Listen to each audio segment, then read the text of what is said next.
अस्सलाम वालेकुम वरहमतुल्लाहि वबरकातुहू। डियर स्टूडेंट, इस वीडियो को बनाने का पर्पस आप लोगों को ये बात समझाना है कि जो फ्लूइड है जब वो मूव करता है तो मैथमेटिक्स वहाँ पे कैसे असरअंदाज होता है। उसके ऊपर हम जनरल तमाम मैथमेटिकल इक्वेशंस देखेंगे। जो बेसिक पर्पस है आपको जो फ्लूइड का इस्तेमाल है उसको सिखाना और मैथमेटिक्स में उसके साथ एक जनरल रिलेशन बनाना, ये आज के लेक्चर का मकसद है। आपको सबसे पहली बात यह है कि कुछ अल्फाज जो हैं हम हर जगह यूज़ करते हैं जब फ्लूइड मैकेनिक्स का कोर्स पढ़ते हैं, और ये आप लोगों से इंटरव्यू और एज वेल एज बाकी जो वहाँ पे भी आप अपीयर होते हैं वहाँ पे ये चीज़ें आपसे ज़रूर पूछी जाती हैं। यहाँ पे जो कि जब फ्लूइड फ्लो की हम बात करते हैं तो ये दो नीचे जो आपको साइंटिस्ट नज़र आ रहे हैं, इन दोनों का बहुत ही अहम रोल है। एक साइंटिस्ट जो है वो 1785 से 1836 और दूसरे जो हैं 1819 से 1903 तक उनकी date of birth to date of death है। अब एक तो बहुत ही पुराने हैं जिनका नाम नेवियर है। नेवियर जो है उन्होंने फर्स्ट ऑफ ऑल जो है ना हमें आइडिया दिया कि जब जो आप वाटर फ्लो कर रहा है या फिर गाड़ी चल रही है तो उसके दरमियान में जो वो लगे होते हैं, आप देखते हैं ग्रीस पड़ी होती है कहीं पे, इंसानी ब्लड के अंदर इंसानी जिस्म के अंदर ब्लड फ्लो कर रहा होता है। इसी तरह से जो जानदार चीज़ें हैं उनके अंदर वाटर फ्लो कर रहा होता है, दरख्तों के अंदर उनके अंदर उनका जो मटेरियल होता है आप देखते हैं डिफरेंट कलर का, आप उसे काटते हैं तो वो निकलता है। इन तमाम की मोशन, इसके अलावा जो हवा चलती है जब उसकी मोशन, हवाई जहाज़ जब उड़ता है तो वो किस तरह से एयर को डिस्टर्ब करता है, कैसे हम उसके लिए वर्क करते हैं, इन तमाम चीज़ों के बेस जो है वो नेवियर ने हमें 1785 में एक इक्वेशन के थ्रू और उसके बाद स्टोक ने उसे इम्प्रूव करके एक बेहतरीन इक्वेशन हमें दी है, जो कि फ्लूइड मैकेनिक्स के लिए आपसे अगर सभी कोई क्वेश्चन पूछता है कि आप लोग क्या जानते हैं या मैथमेटिक्स का क्या रोल है फ्लूइड के अंदर, तो वो इन दोनों साइंटिस्ट जो स्टोक और नेवियर हैं इनके मैरून मिन्नत है। और इसके लिए हम लोग देखते हैं कुछ इक्वेशन है जिसको हम कहते हैं नेवियर स्टोक इक्वेशन। ये स्टूडेंट आपको मैथमेटिक्स में तो आपको ये आनी चाहिए, हर बच्चे को पता हो what is the Navier stoke equation, फ़ौरन आप लिख लें this is the Navier stoke equation. तो बेसिक ये है कि आपके पास है तीन इक्वेशनें होती हैं। एक होती है हमारे पास मैस कंजर्वेशन। मैस कंजर्वेशन को हम लोग इक्वेशन ऑफ कंटिन्यूटी भी कहते हैं, जो टॉप पे लिखी हुई है मैस कंजर्वेशन, ये आप सबको बतानी चाहिए। इसको हमने ड्राइव करना भी देख लिया है, नेवियर स्टोक इक्वेशन। उसके बाद एक होती है हीट इक्वेशन, और फिर इसके अलावा जो है आपके लिए ये ज़रूरी होती हैं जो इक्वेशनें जो आपके सिलेबस के तक इनफ हैं। तो मैं आपको ये बता दूं कि इन इक्वेशनों में आप बहुत ज़्यादा चीज़ें स्टडी करते हैं फ्लूइड मैकेनिक्स के अंदर, लेकिन यहाँ पे हमारे पास जो है इन दो चीज़ों को जानना बहुत ज़रूरी है। आप किसी भी लेवल पे फ्लूइड को स्टडी करते हैं तो इनका पता होना चाहिए। अब हमारा क्वेश्चन यहाँ पे ये है कि जो मैस कंजर्वेशन है, मैस कंजर्वेशन की जो इक्वेशन है वो है पार्शियल रो और partial t plus del dot rho v equal to 0। This equation is called mass conservation equation, जिसको हम कहते हैं कि इक्वेशन ऑफ कंटिन्यूटी। और इस इक्वेशन को लिखने का ये तरीका भी है और जो आगे लिखा है ये भी है, लेकिन ये तब है कि अगर आपका फ्लूइड जो है उसमें रो की वैल्यू कांस्टेंट ना हो, टाइम डिपेंडेंट हो, यानी कि जो रो है वो अगर कंप्रेसिबल है अगर फ्लूइड, तो ये इक्वेशन यूज़ होगी। जैसे गैसेस वगैरह के लिए ये यूज़ करेंगे, और जैसे लिक्विड वगैरह के लिए जिसमें इनकम्प्रेसिबल फ्लूइड होगा del dot v equal to 0 use करेंगे। इस इक्वेशन से हमें बहुत सारे फ़ायदे मिलते हैं। असल हम नेवियर स्टोक इक्वेशन से फ्लूइड की मोशन का तजिया लगाते हैं। उस नेवियर स्टोक इक्वेशन जो है ये हमें हेल्प करती है कि हम लोग जैसे फ्लूइड मूव कर रहा है तो कितनी वेलोसिटी से मूव कर रहा है। आप लोगों ने सॉलिड मैकेनिक्स पढ़ी है कि एक गाड़ी जा रही है उसकी वेलोसिटी ये है, आप बताओ कि वो आखिरी स्टॉप की वेलोसिटी दी होती है, शुरू की दी होती है, दरमियान में पूछी जाती है इसकी वेलोसिटी बताओ, इसने कितना डिस्टेंस कवर किया ये बताओ। तो यही काम जो है आप लोगों ने इक्वेशन ऑफ मोशन, जो first equation of motion, second और थर्ड आपने 9th क्लास में पढ़ी, जो कि सॉलिड मैकेनिक्स की रेलिवेंट थी, यहाँ पे हम फ्लूइड मैकेनिक्स में स्टडी करते हैं। और इसकी बेस जो होती है वो नेवियर स्टोक इक्वेशन होती है, जो हमें वेलोसिटी वगैरह निकालने में सपोर्ट करती है। इसलिए नेवियर स्टोक इक्वेशन की अहमियत उन इक्वेशनों से भी मैं ज़्यादा इसलिए समझता हूँ क्योंकि वो इक्वेशनें जो हैं वो सॉलिड मैकेनिक्स को डिस्कस करती हैं। सॉलिड मैकेनिक्स के लिए आप लोग उसके फार्मूलों को आसानी से शायद डिराइव किया जा सकता है, लेकिन फ्लूइड मैकेनिक्स में चूँकि जब गाड़ी मूव करती है तो उसका हर पार्टिकल सेम मोशन कर रहा होता है, आई मीन एक ही साइड पे जा रही है कुछ है, लेकिन फ्लूइड मोशन में चूँकि फ्लूइड के पार्टिकल जब हरकत करते हैं तो वो डिफरेंट वे से करते हैं, वो अपनी जगह से इधर उधर हो जाते हैं। तो उनको स्टडी करने के लिए नेवियर ने हमें एक बहुत ही बेहतरीन इक्वेशन दी है। अब आपसे मैं पूछूं कि मैं जो मैस कंजर्वेशन इक्वेशन है या इक्वेशन ऑफ कंटिन्यूटी जो है वो लिख के दिखाएं तो आप ये दिखाएंगे। अगर मैं कहूं कि इनकम्प्रेसिबल के लिए लिखें तो ये दिखाएंगे। ये वही इक्वेशन है जो यहाँ है, लेकिन यहाँ पे रो को हटा दिया जाए और बाकी जो टर्म बढ़ती है वो डेल डॉट वी है। अब आपसे पूछा ही जाता है व्हाट इज डेल। डेल जो है ये आप शुरू से पढ़ते आए हैं वेक्टर के अंदर, जिसको हम पार्शियल और पार्शियल एक्स प्लस पार्शियल और पार्शियल वाई प्लस पार्शियल और पार्शियल जी और उसके साथ आई जे के लिखा होता है। तो ये वो डेल है और इसका यहाँ पे ये डाइवर्जेंस को शो कर रहा है, क्योंकि जहाँ नुक्ता पड़ा हो डाइवर्जेंस होता है, जहाँ क्रॉस पड़ा उसे कर्ल कहते हैं, और जहाँ कुछ भी ना पड़ा हो उसे ग्रेडियंट कहा जाता है, यानी डॉट वगैरह ना हो। तो ये जो है हमारे पास है 3 तरह की नोटेशंस होती हैं जो कि आप डेल के साथ यूज़ करते हैं। अब स्टूडेंट हमारा क्वेश्चन शुरू होता है नेवियर-स्टोक्स इक्वेशन। ये इसकी लेफ्ट हैंड साइड है, दूसरी जो है इसे राइट हैंड साइड पढ़ा जाता है। रो जो है ये डेंसिटी को शो करता है, पार्शियल वी और पार्शियल टी जो है, वी जो है बेसिक वेलोसिटी को शो कर रहा होता है कि फ्लूइड कितनी वेलोसिटी से मूव कर रहा है। यहाँ पे भी ऊपर जो वी है वो वेलोसिटी को शो कर रहा है। यहाँ वी का बिल्कुल भी मकसद वॉल्यूम नहीं है। Plus v dot del v equal to del dot, यहाँ पे कुछ लिखा हुआ सिग्मा सा नज़र आ रहा है, प्लस एफ है। इसको हम पढ़ते होते हैं स्ट्रेस टेंसर है ये, और ये टेंसर जो है ये एनालिसिस, टेंसर एनालिसिस आपने इलादा से एक कोर्स पढ़ा होगा, होप्स हो कि आपको पता होगा टेंसर जो है वो कैसे रोल करता है। यानी कि टेंसर जो है आपने वेक्टर जो होता है, हम ये नहीं कहते कि वेक्टर से टेंसर निकलता है, बल्कि टेंसर से वेक्टर को निकाला जाता है। यानी उसका मतलब ये होता है कि जैसे आपकी गाड़ी जा रही है तो रोड के ऊपर वो जाते हुए या तो वो दाएं मुड़ेगी या बाएं मुड़ेगी, लेकिन जो फ्लूइड की मोशन होती है वो बहुत सारी पोजीशन पे जगह चेंज कर सकती है, 9 डिफरेंट डायरेक्शन में जा सकती है, इसलिए हमने वहाँ पे सिग्मा का यूज़ करते हैं। और उसके बाद यहाँ पे जो एफ है ये बॉडी फोर्स को शो कर रही है। बॉडी फोर्स का मतलब होता है कि देखें आप जब मतलब आपकी जब आवाज़ चल रही है तो उसके साथ साथ चलने की 2 वजूहत हो सकती हैं ना। बॉडी फोर्स मीन कि जिस चीज़ से वो टकराती है उसको हम बॉडी कहते हैं, और बॉडी वो अगर उसके ऊपर कोई फोर्स लगा रही है तो उसको हम लोग बॉडी फोर्स का नाम दे देते हैं। तो ये जो इक्वेशन है ये जो राइट हैंड साइड पे है इसको ऐसे भी लिखा जा सकता है, यानी ये जो सिग्मा है, सिग्मा की जो वैल्यू होती है वो पी और उसमें टी भी शामिल होता है, यानी कि आप इसको ऐसे भी लिख सकते हैं और ऐसे भी दोनों टाइप से लिखा जा सकता है, minus del p plus del dot t. यहाँ पे हमें डेल डॉट टी की जगह डेल डॉट वी भी लिखना चाहिए टी की जगह। बहरहाल ये कि आप इसे जनरल जो है यहाँ तक भी कर लें तो इनफ है कि this is called the Navier-Stokes equation. Okay, तो होप्स हो कि आप समझ गए होंगे कि आपसे पूछा जाता है कि नेवियर-स्टोक्स इक्वेशन, तो आप लिख के दिखा दें कि this is called the Navier-Stokes equation, या फिर ये जो राइट हैंड साइड पे ये लिखा है इसकी जगह आप ये भी लिख सकते हैं, दिस इज़ नेवियर-स्टोक्स इक्वेशन। अब स्टूडेंट आपसे पूछा जाता है कि व्हाट इज सिग्मा हेयर, तो सिग्मा जो है वो नीचे दिया हुआ है, ये इक्वल होता है सिग्मा एक्स एक्स टा एक्स वाई टा एक्स जी, नीचे भी जो है टा है, यानी कि तीनों जो है कॉर्नर वालों को सिग्मा से नोटेशन दी हुई है, बाकी को हमने टा से दी हुई है, नोटेशन को हमने टा रखा हुआ है। तो डियर स्टूडेंट ये जो नीचे आप इक्वेशन देख रहे हैं, यहाँ पे जो देख रहे हैं ये जो इक्वेशन है रो डेल वी और del t v dot del dot v equal to this one, इस इक्वेशन में जो लेफ्ट हैंड साइड है वो टू द पॉइंट सेम है, लेकिन राइट हैंड साइड को हमने ऐसे लिखा हुआ है इनटू यहाँ पे है sigma del square v plus f, यानी कि हमने डेल डॉट टी को हमने इस तरह कन्वर्ट किया हुआ है। तो आपको पता हो कि ये वाली जो इक्वेशन है ये बेसिकली इनकम्प्रेसिबल फ्लूइड के लिए है, लेकिन ये न्यूटोनियन फ्लूइड के लिए है। याद रखें फ्लूइड 2 होते हैं, एक न्यूटोनियन होता है एक नॉन न्यूटोनियन होता है। तो न्यूटोनियन फ्लूइड जो होता है वो न्यूटन लॉ को ओबे करता है, और non Newtonian fluid Newton law को ओबे नहीं करता। इसके बारे में हम फिर कहीं डिस्कस करेंगे, इससे प्रीवियस भी डिस्कस कर चुके होंगे। इस स्लाइड का पर्पज़ आपको बस मैस कंजर्वेशन की इक्वेशन लिखना, कंप्रेसिबल इनकम्प्रेसिबल और नेवियर-स्टोक्स इक्वेशन को लिखना था।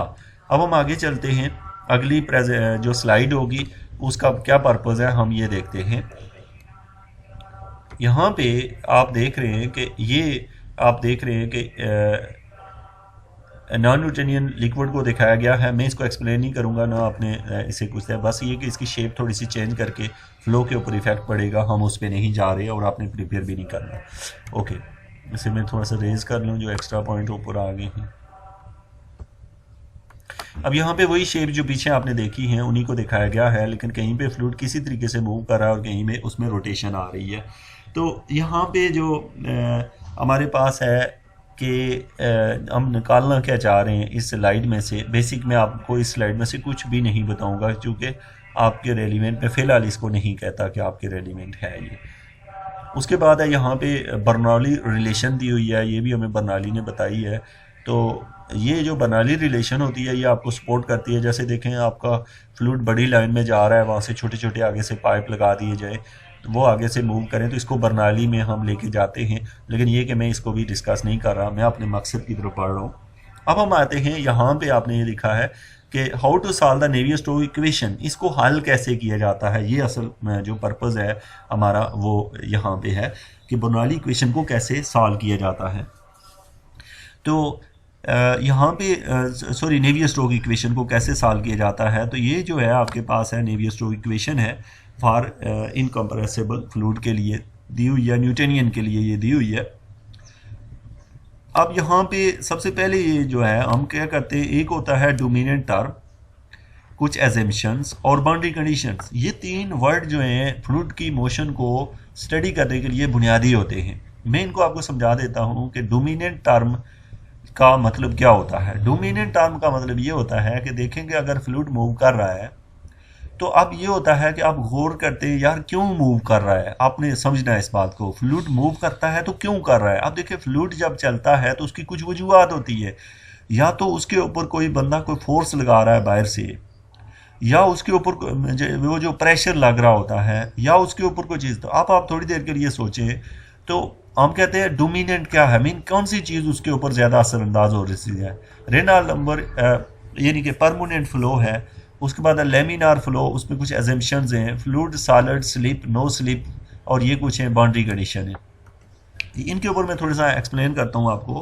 कि याद रखिए कि एक होता है बाउंड्री कंडीशन। मैं आपसे सवाल पूछता हूँ बच्चों बाउंड्री कंडीशन बताओ, तो आप जवाब देंगे सर किस चीज़ की बाउंड्री कंडीशन आप पूछ रहे हैं। मैं कह रहा हूँ कि फ्लूइड मूव कर रहा है पाइप के अंदर, तो आपसे पूछता हूँ कि बाउंड्री कंडीशन बताओ। आप कहेंगे सर ये बताएं कि पाइप के अंदर फ्लूइड मूव कैसे कर रहा है, मोटर लगी हुई है या पाइप जो है उसको आप रोटेट कर रहे हैं, घुमा रहे हैं बाहर से, क्या कर रहे हैं आप। तो मैं आपसे कहता हूँ मोटर लगी हुई है, तो आप कहते हैं इसका मतलब है कि पाइप के अंदर मोटर से जब पानी फ्लो करता है तो दैट्स मीन कि उसकी बाउंड्री जो होती है, पाइप के जो बाहर वाला सरफेस होता है वो नो स्लिप होता है। नो स्लिप मीन कि बाउंड्रियाँ हरकत नहीं कर रही हैं, बाहर से पाइप है, पाइप के अंदर जो फ्लूइड फ्लो कर रहा है वो प्रेशर की वजह से कर रहा है, मोटर उसके ऊपर जोर लगा रही है और प्रेशर की वजह से जब फ्लूइड फ्लो करता है तो इसका मतलब है नो स्लिप की वजह से फ्लो कर रहा है, लेकिन उसके ऊपर प्रेशर लग रहा है।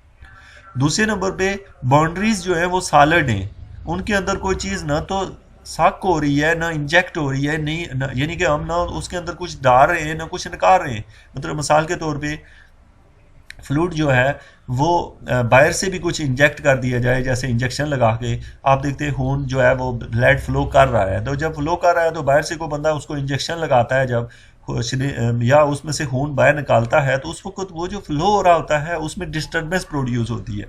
अच्छा, तो आपको इस स्लाइड का पर्पज़ क्या है समझाना। इस स्लाइड का समझाने का मकसद ये है कि आपको ये पता हो कि फ्लूइड जो है नेवियर-स्टोक्स इक्वेशन को स्टडी करने के लिए हमें तीन बातों का पता होना चाहिए। एक है कि डोमिनेंट टर्म्स का पता हो। अब आपका सवाल है डोमिनेंट टर्म होती क्या है। डोमिनेंट टर्म ये कि अगर आपके फ्लूइड के अंदर कौन सी ऐसी चीज़ मौजूद है जो ज़्यादा असरअंदाज हो रही है, इसका मतलब ये हुआ डोमिनेंट टर्म। एजम्पशंस जो होती हैं उसका क्या मतलब होता है कि हम एज्यूम कर लेते हैं कि पानी पाइप के अंदर मूव कर रहा है, किसी फर्श के ऊपर मूव कर रहा है, हवा में जो है गैसेस चल रही हैं, इस तरह की जो चीज़ होती है उसको हम कहते हैं कि एजम्पशंस हैं। और बाउंड्री कंडीशंस जो हैं वो ये होती हैं कि बाउंड्रीज़ कैसी हैं, सॉलिड हैं, ऐसी बाउंड्री हैं जिनके अंदर कोई बंदा इंजेक्शन लगा रहा है या कोई चीज़ निकाल रहा है, या इस तरह की जो है उनको हम बाउंड्री कंडीशंस कहते हैं। बस इसका मकसद मेरे लिए इतना ही था और नीचे आपने मज़ीद एक्सप्लेनेशन पे नहीं जाना। मैथमेटिक्स जो है इन तमाम चीज़ों को एक्सप्लेन करता है और जिनके सोल्यूशन देता है। इसके बाद जो है हमारे पास है यहाँ पे हम आते हैं सिंपल फ्लो पे। अब गौर से आप देख रहे हैं यहाँ पे कि हमारे पास यहाँ पे फ्लो हो रहा है फ्लो मीन के आप देख रहे हैं कि इंक्लाइन प्लेन है, इंक्लाइन प्लेन मीन के ऊपर से आपको पता है कि अगर कोई सॉलिड चीज़ भी ऐसे रखी जाए तो वो नीचे, वो जो कहते होते हैं कि नीचे स्लोप होगी तो वो ऐसे नीचे आ जाएगी। तो इसी तरह से अगर आपके पास यहाँ स्लोप है और ऊपर से आप पानी गिराएंगे तो वो खुद ही बह के नीचे आ जाएगा। अब ये जो स्लोप आप गौर से देख रहे हैं, इसमें यहाँ पे आप देख रहे हैं कि एक एच है। एच जो है वो हाइट को शो कर रहा है कि इसकी पानी की, पानी मीन को कोई भी लिक्विड ले ले, ठीक है। अब कोई लिक्विड है इसके ऊपर फ्लो कर रहा है और उस लिक्विड की जो मोटाई है वो एच है, मोटाई जो है वो एच है। अब आपसे मैं पूछता हूँ कि ये फ्लूइड मूव क्यों कर रहा है, इसको क्या तकलीफ है? तो आप कहते हैं कि चूंकि स्लोप है तो स्लोप होने की वजह से फ्लूइड मूव कर रहा है। अब जब ये मूव कर रहा है तो ये जो नीचे वाला, याद रखिएगा, जो फ्लूइड मूव करेगा इसकी अपनी अपनी तय होगी। जो सबसे नीचे वाली तय होगी उससे ऊपर, यानी कि बिल्कुल बारीक बारीक सी आपस में लेयर्स होंगी। यानी आप समझ गए होंगे जो फ्लूइड होता है वो आपस में एक दूसरे के साथ उसके पार्टिकल जुड़े होते हैं। एक वो लेयर जो पार्ट जो आपके उस सॉलिड इंक्लाइंड प्लेन के ऊपर से मूव कर रही है। अब चूंकि नीचे वाला जो सॉलिड इंक्लाइंड प्लेन है वो क्यों है, उसके ऊपर जो नीचे वाला सॉलिड है वो रेस्ट पे है। जब रेस्ट पे है तो उसके साथ लगा हुआ फ्लूइड भी रेस्ट पे होगा। इसे कहते होते हैं नो स्लिप बाउंड्री कंडीशन। यानी कि हम ये कहते हैं कि जब फ्लूइड मूव करेगा तो फ्लूइड की जो नीचे वाली तय होगी वो सॉलिड को टच कर रही होगी, इसलिए वो मूव नहीं कर रही होगी क्योंकि सॉलिड मूव नहीं करा। उससे जो ऊपर वाली होगी तय, यानी यहाँ बहुत सारी बारीक बारीक तय होंगी। जैसे यहाँ लाइनें लगी हुई है, आप देख रहे हैं कि बहुत सारी लाइनें लगी हुई हैं। इन लाइनों में जैसे एक लाइन यहाँ है, एक उसके ऊपर है, एक उससे ऊपर है। जो सबसे नीचे वाली लाइन रो होगी, वाटर की तय होगी, वो मूव नहीं कर रही है। उससे ऊपर वाली आस्ता आस्ता मूव कर रही है, उससे ऊपर वाली उससे थोड़ी तेज। इस तरह करते करते जो सबसे ऊपर वाली है वो सबसे तेज मूव कर रही है। क्यों? क्योंकि वो ज्यादा दूर है, किससे? उस सॉलिड वाली सतह से ज्यादा दूर है। जो सबसे ऊपर वाली लेयर है वो सबसे ज्यादा दूर है क्योंकि नीचे वाली रो उसे रोक रही है, क्योंकि नीचे वो सॉलिड आने की वजह से वो स्लो मूव कर रही है। तो इसकी जो मोशन है, जो जो आप ऊपर की तरफ जा रहे हैं तो इसकी मोशन जो है वो क्या हो रही है, इंक्रीज हो रही है। तो इसको हम कहते हैं कि नीचे मोशन इसलिए नहीं है, इसे नो स्लिप बाउंड्री कंडीशन कहते हैं। और जो जो आप ऊपर जा रहे हैं तो आप याद रखिएगा जितना आप टॉप पे जाते हैं और एक जगह ऐसे आती है कि वो फ्लूइड जो होता है वो नीचे वाली बाउंड्री को भूल ही जाता है, मतलब टोटली आसानी से फ्लो करना शुरू कर देता है। उतना तेज फ्लो करता है जितना उसके ऊपर वेलोसिटी लग रही होती है, जितना उसके ऊपर वो जो इसके ऊपर जो हवा का प्रेशर होता है जिसकी वजह से वो मूव कर रहा होता है। यानी पीछे से तेज हवा चल रही, हवा मीन के थोड़ी सी भी हो तो फ्लूइड मूव कर रहा होता है, हवा तो हमेशा मौजूद ही रहती है। तो ये जो फ्लूइड मूव करता है तो इसकी मोशन को हम लोग कह देते हैं कि this is called the shear stress. इसके ऊपर लग रही होती है, मूव हो रहा होता है। तो ये जो टॉप वाली जगह होती है इसे फ्री स्ट्रीम कहा जाता है। फ्री स्ट्रीम मीन के यहाँ पे फ्री है, ये मतलब उसी वेलोसिटी से मूव कर रहा है जितनी से उसके ऊपर बाहर से प्रेशर लग रहा है या बाहर से जो शियर स्ट्रेस लग रही है। तो होप्स हो कि आप ये समझ गए होंगे कि फ्लूइड जो है वो जब मूव करता है तो उसकी कुछ वजूहत होती हैं मूव करने की। तो इस स्लाइड का मकसद बेसिक आपको मैंने ये बताना था कि इंक्लाइन प्लेन के ऊपर जब फ्लूइड मूव करता है तो उसके ऊपर ग्रेविटेशनल फोर्स एक्ट कर रही होती है। फ्लूइड जो है वो आसानी से मूव करता है, उसकी कुछ हाइट होती है। ये बेसिक मेरे कुछ पर्पस थे। बाकी जो है मैं मैथमेटिकली इसको डिस्कस अभी नहीं कर रहा। उसकी रीज़न ये है कि यहाँ पे आप इसको थोड़ा सा इसको देख भी लें ताकि आपको थोड़ा थोड़ा आइडिया हो, ताकि आगे जाके हम क्वेश्चन बिल्ड करें तो आपको जो वेलोसिटी है वो डिपेंड कर रही है एक्स और जेड के ऊपर, एक्स एक्सिस के ऊपर और जेड। क्योंकि एक्स एक्सिस मीन के एक्स एक्सिस की तरफ फ्लूइड जा रहा है, एक्स एक्सिस इधर नीचे की तरफ है, यूं फ्लूइड आगे की तरफ जा भी रहा है। और जेड एक्सिस इसलिए कि हाइट से नीचे आ रहा है। चूंकि अगर आप इधर आपने एक्स एक्सिस लिया हुआ है और इस साइड पे जेड एक्सिस लिया हुआ है तो आस्ता आस्ता वो नीचे आ रहा है और एक्स एक्सिस की तरफ फ्लो कर रहा है। दूसरे नंबर पे ये कि जो चेंज आ रहा है वेलोसिटी के अंदर एक्स के रिस्पेक्ट से, वो यहाँ पे लिखा हुआ है वो ज़ीरो है। और then v dot del v equal to zero. अब आपका सवाल है कि एक्स के लिहाज से चेंज होने का क्या मतलब है, what is mean by the change in x. याद रखिएगा कि जो वेलोसिटी है, जो फ्लूइड पार्टिकल की वेलोसिटी है, वो जिस पार्टिकल की जहाँ पे भी ले लें वो सेम होगी। मतलब क्या कि देखिए आपके पास है सबसे नीचे वाली तय जो है वो यहाँ पे मौजूद है, ऐसे नीचे की तरफ हरकत कर रही है। उसके इस तरह के गोल गोल पार्टिकल हैं जो कि हमें इकट्ठे नज़र आ रहे हैं, लेकिन उसको बहुत जूम करके देखा जाए तो ये नीचे वाली तय है। उसकी जो ऊपर वाली तय है वो उससे ऊपर होगी और वो उसके पार्टिकल कुछ यूँ होंगे। अब नीचे वाली तय का ये वाला पार्टिकल, सपोज पहला वाला पार्टिकल जब यहाँ पहुँचता है तो ये उसी वेलोसिटी से मूव कर रहा होगा जो ये कर रहा था। मतलब अगर ये पहला पार्टिकल अगर पहुंच की वेलोसिटी से मूव कर रहा है तो इसका आखिरी भी पहुंच के कर रहा होगा। तो इसका मतलब है अलॉन्ग एक्स एक्सिस जब हम जा रहे हैं, यानी कि जो जो हम एक्स की तरफ बढ़ रहे हैं तो उसके अंदर तो कोई चेंज नहीं आ रहा, उसके अंदर कोई चेंज नहीं आ रहा। मतलब वेलोसिटी जो है वो अलॉन्ग एक्स एक्सिस पे उसी वेलोसिटी से जा रहा है। तो इट्स मीन कि there is no change in velocity with respect to x. ये जो डेरिवेटिव है ये चेंज को शो करता है। बट जो जो हम ऊपर की तरफ जा रहे हैं, जो जो आप हाइट की तरफ जा रहे हैं, हाइट मीन के ये वाला जो पार्टिकल नीचे वाला है ये अगर 5 वेलोसिटी से मूव कर रहा है तो ऊपर वाला शायद 10 से कर रहा हो, क्योंकि ऊपर वाली लेयर अपने तरीके से मूव कर रही है। तो इसका मतलब जो जो हम जेड एक्सिस की तरफ ऊपर बुलंदी की तरफ जा रहे हैं, मतलब ये जो फिगर आप देख रहे हैं, ये कंसेप्ट काफ़ी डिफिकल्ट होता है स्टूडेंट को, ये कंसेप्ट देना बहुत ही मुश्किल होता है जो बात मैं अभी कर रहा हूँ। तो इसलिए आपने तवज्जो से इस कॉन्सेप्ट को लेने की कोशिश करनी है। इसका मतलब ये नहीं है कि मैं आपको इसमें डिफ़िकल्ट तरीके से बता रहा हूँ, आप किसी से भी इसको लर्न करेंगे तो आपको इसकी समझ नहीं आनी है कि मैं क्या कह रहा हूँ। मतलब ये एक पार्टिकल है, जो जो हम ऊपर की तरफ जा रहे हैं तो ढेर सारे पार्टिकल है।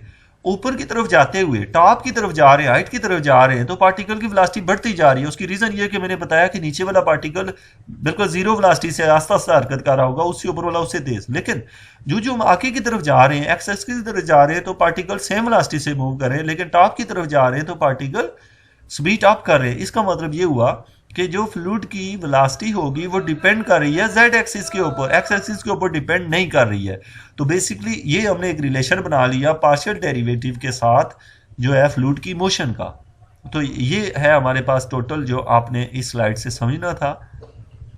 तो डियर स्टूडेंट, अभी जो है आपका जो क्वेश्चन है यहाँ पे वो ये है कि अब मैं आपको कुछ नाम बताने जा रहा हूँ कि ये आपने याद रखना है। ऑब्जेक्टिव में आपसे पूछा जाएगा, कहा जाए कोइटे फ्लो क्या होता है। क्या पूछा जाता है? कोइटे फ्लो क्या होता है। यहाँ गौर से देखें, ऊपर लिखा कोइटे फ्लो। तो आपसे पूछा जाए व्हाट इज कोइटे फ्लो। असल में कोइटे फ्लो ये होता है कि फ्लूइड फ्लो करता है ड्यू टू द प्लेट। यानी उसकी मिसाल ये है कि आपने क्या किया कि एक यहाँ पे एक प्लेट ले ली। अब ये प्लेट मीन के इतनी बड़ी प्लेट है, ये चौड़ी इतनी है कि मुझे नहीं पता, इनफाइनाइट लेंथ में है। चौड़ाई क्या है उसकी? इनफाइनाइट है। मतलब आप ये सोच लें कि ये मेरे पास यह इस तरह की एक चौड़ी प्लेट है और उस प्लेट के ऊपर यहाँ से फ्लूइड मूव कर रहा है। किधर जा रहा है? यहाँ से मूव कर करके उधर जा रहा है। अब क्या हो रहा है कि जो इस प्लेट की बाउंड्रीज हैं वो इतनी दूर तक है, प्लेट के बाउंड्री की हमें कोई परवाह नहीं, उसके दरमियान में फ्लूइड जो है, यानी कि यहाँ पे जो प्लेट आपको दिखाई गई है इसकी चौड़ाई नहीं दिखाई गई, लेकिन ये बहुत चौड़ी प्लेट है। मतलब नीचे इसके चौड़ी प्लेट है, एक प्लेट नीचे लगी हुई है, एक ऊपर है और दरमियान में जो है वो फ्लूइड है। अब क्या हुआ कि फ्लूइड जो है वो हरकत पहले नहीं कर रहा होगा, लेकिन जब हम ऊपर वाली प्लेट को हरकत देंगे, जब ऊपर वाली प्लेट को हरकत देंगे तो फ्लूइड खुद ब खुद नीचे से मूव करना शुरू कर देगा। जो नीचे वाली प्लेट है वो रेस्ट पे होगी, जो ये वाली प्लेट है ये रेस्ट पे होगी। ऊपर वाली प्लेट को हम आस्ता आस्ता आगे की तरफ लेके जा रहे हैं। जैसे कि आप देखेंगे एक पानी के बर्तन के ऊपर एक जो है बच्चा जो है वो कश्ती चला रहा है या ऊपर से उसको हरकत दे रहा है। अच्छा, वो जो हरकत जब देगा तो जहाँ पे आप हरकत दे रहे होंगे उसकी बाउंड्री के साथ तो फ्लूइड उसी वेलोसिटी से मूव कर रहा होगा जितना ऊपर वाली प्लेट को आप हरकत दे रहे हैं। लेकिन जो नीचे वाली बॉडी होगी वो उसमें जो चूंकि वो रेस्ट पे होगी तो फ्लूइड बॉडी के साथ जो लग रहा होगा, टच हो रहा होगा, उसकी वेलोसिटी जो है वो जीरो होगी, यानी कि बिल्कुल ना होने के बराबर होगी। तो आपको ये समझ लगी कि ऐसा फ्लो जिसमें पार्टिकल्स जो हैं वो due to the motion of the plate, यानी कि किसी बॉडी की वजह से, यानी जो बाहर वाली बॉडी है उसकी हरकत की वजह से मूव करते हैं, तो उसको काइटे फ्लो कहा जाता है। लेकिन जैसे मैंने आपको पिछले लेक्चर उसमें बताया कि मोटर जब ऑन करते हैं तो पानी जब उसमें फ्लो करता है पाइप के अंदर, तो वो पाइप की मोशन की वजह से हरकत नहीं करता। अगर पाइप को हरकत देने से मूव करे तो उसको काइटे फ्लो कहेंगे। लेकिन अगर आपके मोटर के प्रेशर की वजह से होगा तो फ्लूइड जो है वो उसको हम पॉइजले फ्लो कहते हैं। तो आपको बस ये कॉन्सेप्ट देना मकसद है कि कोइटे फ्लो होता क्या है। तो जिसमें बाउंड्रीज मूव करती हैं, जिसमें एक बाउंड्री मूव करती है, दूसरी बाउंड्री रेस्ट पे होती है, तो उसको हम कोइटे फ्लो कहते हैं। अब इसी तरीके से हम आते हैं नेक्स्ट जो है, इसमें मैं आपको मजीद मैथमेटिकल की तरफ नहीं लेके जा रहा। यहाँ पे आप देखें सिलेंडर जो है उसमें कोइटे फ्लो कैसे होगा। सिलेंडर दो हैं, मतलब आप ये समझ लें कि ये दो सिलेंडर हैं। तो इन सिलेंडरों को गौर से देखें तो अंदर वाला सिलेंडर है और एक बाहर वाला सिलेंडर है। दोनों सिलेंडरों के दरमियान हमने कोई चीज़ डाल दी है, ग्रीस वगैरह या पानी या कोई चीज़ डाली है। अब क्या करेंगे, नीचे अंदर वाले सिलेंडर को हम गोल घुमा रहे हैं, तो बाहर वाला सिलेंडर को रोका हुआ अगर, तो अब होगा क्या कि वेलोसिटी की वो मूव करने लगेगा, जो लिक्विड होगा उसके अंदर मूव करना शुरू कर देगा। या फिर हम बाहर वाले सिलेंडर को हरकत देना शुरू कर देते हैं, अंदर वाले को रहने देते हैं, जैसे आप बेयरिंग वगैरह देखते हैं या कहीं भी आपने जहाँ पे दो उसके दरमियान। तो इस तरह की जो हरकत है इसको आप लोग कोइटे फ्लो कहते हैं, लेकिन सिलेंड्रिकल कोऑर्डिनेट सिस्टम में उसे कोइटे फ्लो कहा जाता है। यहाँ पे आप हम बात करते हैं, अगला जो फ्लो है वो है पॉइजले फ्लो।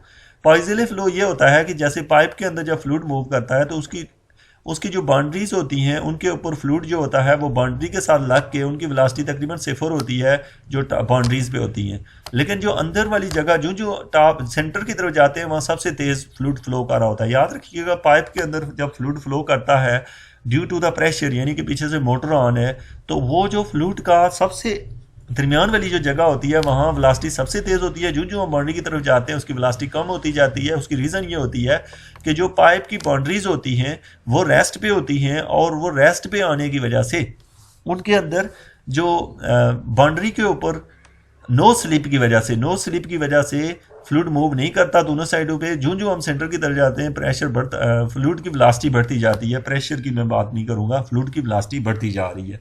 तो ऐसे फ्लूइड जो प्रेशर की वजह से हो रहा हो उसे पॉइजले फ्लो कहते हैं। प्लेट के मूव करने की वजह से हो रहा हो या सिलेंडर के मूव करने या मोशन किसकी जो बाउंड्रीज होती हैं उनकी हरकत की वजह से जो उसे कोइटे फ्लो कहते हैं।